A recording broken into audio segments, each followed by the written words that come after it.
Good morning, everybody. Orange J here with another Sword of Convallaria video, and today we learned what our next banner in Sword of Convallaria is going to be. Now, we're still a ways off from our next new character banner, but we are getting another get-together banner featuring Nurgle and Nungal. Now, Nurgle is a very low-tier character, right? In fact, if we go look at the tier list that we reference all the time, you'll see Nurgle just chilling down here in that tier 3 spot. He's somebody I don't even have on my main account in the game. Nungal, on the other hand, is a character that I use a lot, and I mean a lot. She is one of my most played characters, despite the fact that she's hanging out here on tier 1 and not tier 0. I use her quite a bit, and so do a lot of other people. You will probably see her featured in a lot of how do I want to say this? A lot of videos where she's one-shotting some bosses or something like that. And in fact, for a lot of those big hitting guides with Ida and her just teaming up to debuff a boss and drop huge damage on him, she can do that for you. And we will go over kind of like what's so special about her kit here in a minute. But before we do that,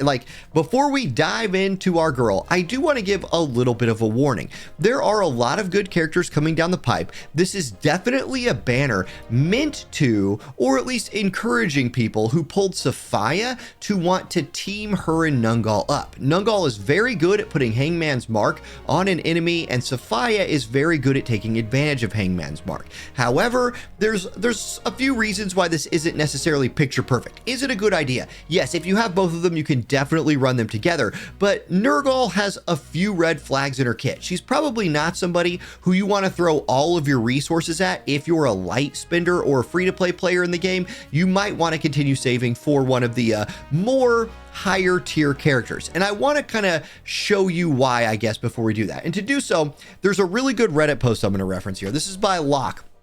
And Locke says, since the Nungal Nurgle banner was releasing soon, I thought this is a good time for this discussion. He's talking about how Nungal is crazy good, and I completely agree. Nungal is crazy good, but there is an investment needed to get the most out of her. Now, he talks about Nungal's 3 builds, and if you want to watch Locke's video, it's linked in this Reddit post, and I'll try to remember to link this Reddit post in the description of my video. Sometimes I forget, but I'll try.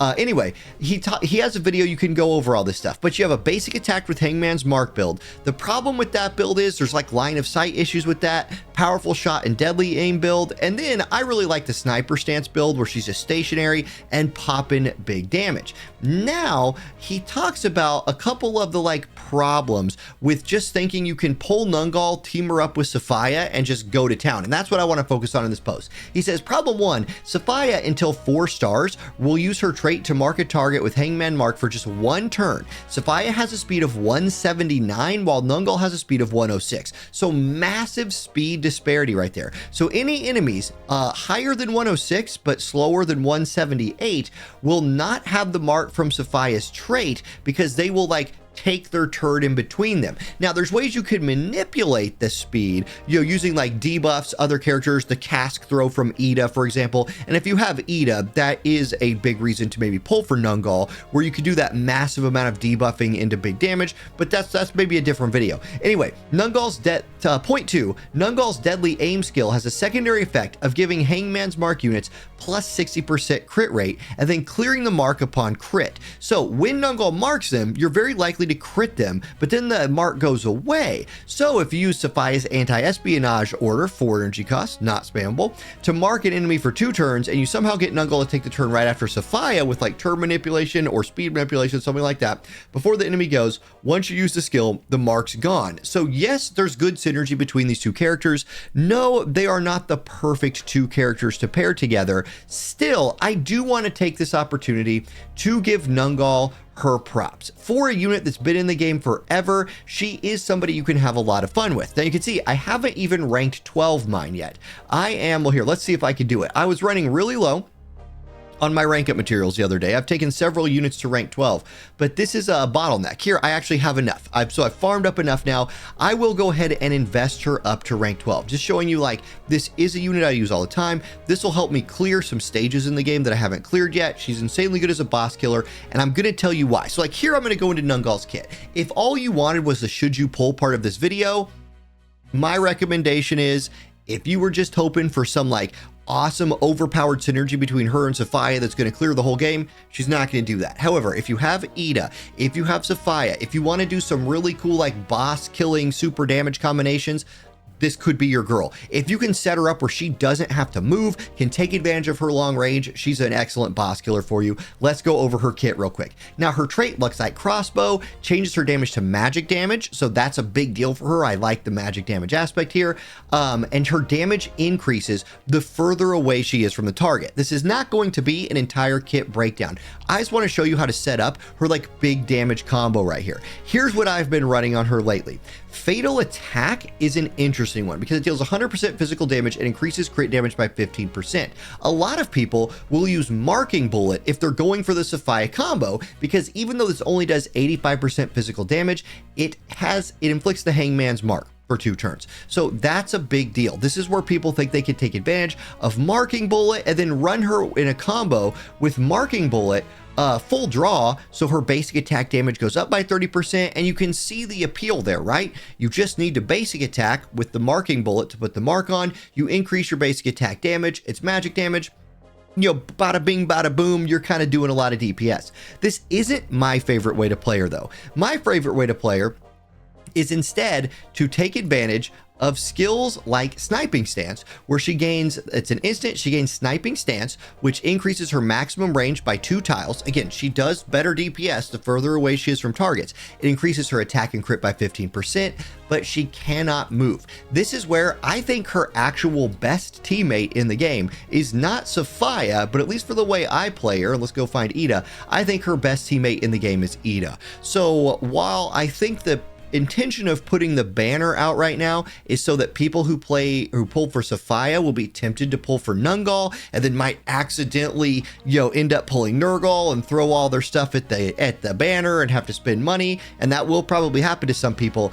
Ida is probably like #1 girl to pair with Sophia. Ida can put out the box, and Nungal can stand on the box and just stand there and put out her damage. She can also debuff the defense of the bosses with her wine liquor throwing thing. She can buff units, have them do more damage. Like, this is your #1 partner for Nungal, in my opinion. But let's keep looking at Nungal's kit for a second right here. Maybe I can convince you that she's worth pulling for. I have no stake in that game, just if you want her. So anyway, we talked about Sniping Stance. Then I like this combo right here. Deadly Aim, single target attack. She prepares for 1 turn. Now you can remove that prepares for 1 turn. I'll show you how here in a minute.